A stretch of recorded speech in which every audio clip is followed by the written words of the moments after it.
നിങ്ങളുടെ ഫേവറേറ്റ് സീരിയലുകൾ ടിവിയിൽ വരുന്നതിന് മുൻപേ സൺ നെക്സ്റ്റ് ആപ്പിൽ കാണാം. ഇനി എല്ലാവർക്കും മുൻപേ കാണൂ. ഇപ്പോൾ തന്നെ സൺ നെക്സ്റ്റ് ആപ്പ് ഡൗൺലോഡ് ചെയ്ത് സബ്സ്ക്രൈബ് ചെയ്യൂ. മോളെ, ഇനി അയാളോടൊപ്പം ജീവിക്കാൻ എനിക്ക് പറ്റില്ല. എനിക്ക് വിവാഹമോചനം വേണം. അതിന് അവൻ എന്ത് തെറ്റ് ചെയ്തു? ജീവനേക്കാൾ ഏറെ അവൻ നിന്നെ സ്നേഹിച്ചു എന്നല്ലാതെ. അത് സ്നേഹമൊന്നുമല്ല, ചതിയായിരുന്നു. നീ ഇങ്ങനെ ദൈവദോഷം പറയല്ലേ മോളെ. അവനില്ലായിരുന്നെങ്കിൽ നീ ഈ ഭൂമുഖത്ത് പോലും കാണില്ലായിരുന്നു. അതല്ലേ അയാൾ എന്നോട് ചെയ്ത ഏറ്റവും വലിയ ചതി. അയാളുടെ സ്വാർത്ഥതയ്ക്ക് വേണ്ടി എന്നെ ബലിയാടാക്കി. നേര് പറ, എന്താ നിന്റെ മനസ്സിൽ? മരിച്ചാലും അവനെ തള്ളിപ്പറയാൻ പറ്റാത്ത കമ്മിറ്റ്മെന്റ്സ് ഉണ്ട് നിങ്ങൾക്കിടയിൽ. അതെന്നേക്കാൾ വ്യക്തമായി നിനക്ക് അറിയുകയും ചെയ്യാം. എന്നിട്ട് നീ എന്തിനാ അവനെ ഉപേക്ഷിക്കുന്നേ? പറഞ്ഞില്ലേ, അയാൾ എന്നെ ചതിക്കായിരുന്നു എന്ന് ഞാൻ ഇപ്പോഴാണ് തിരിച്ചറിഞ്ഞത്. കള്ളം, പച്ച കള്ളം. ഭൂമിയിൽ ആര് നിന്നെ ചതിച്ചാലും, നീ തന്നെ നിന്നെ ചതിച്ചാലും ആദ്യം നിന്നെ ചതിക്കില്ല എന്ന് നിനക്ക് വ്യക്തമായിട്ട് അറിയാം. എന്നിട്ടും പിന്നെ നീ എന്തിനാ ഈ നാടകം കളിക്കുന്നേ? ആർക്ക് വേണ്ടിയാ നീ അവനെ ഉപേക്ഷിക്കുന്നേ?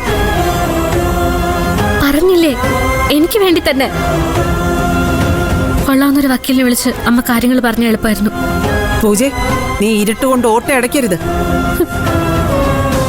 നിന്റെ മനസ്സിൽ എന്താണെങ്കിലും അത് നീ എന്നോട് തുറന്നു പറയണം.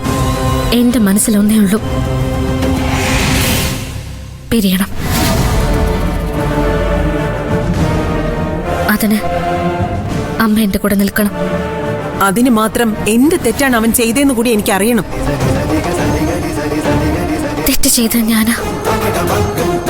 ആ തെറ്റ് തിരുത്താൻ ഞാൻ തീരുമാനിച്ചു.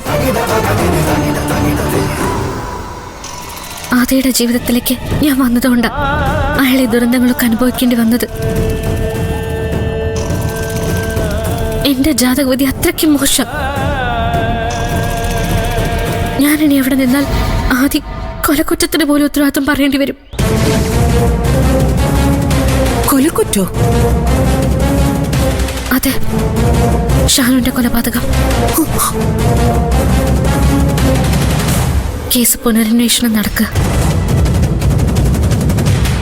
അന്വേഷണ ചുമതല ദത്തേട്ടന.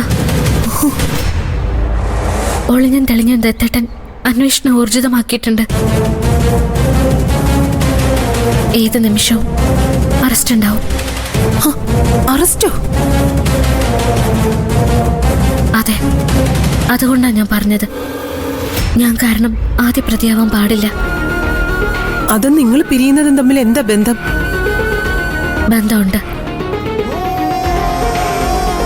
വിശ്വാസമായാലും അന്ധവിശ്വാസമായാലും ഞാൻ ആദ്യയുടെ ഭാഗ്യക്കേട്.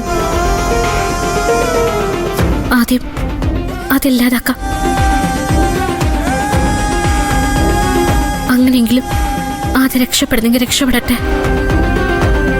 അപ്പൊ നീ പറയുന്നത് ഷാനുവിനെ കൊന്നത് ആദിയാണെന്നാണോ?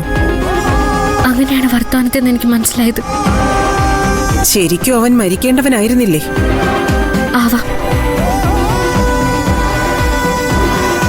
പക്ഷെ കൊല്ലേണ്ടത് ആദ്യമായിരുന്നില്ല.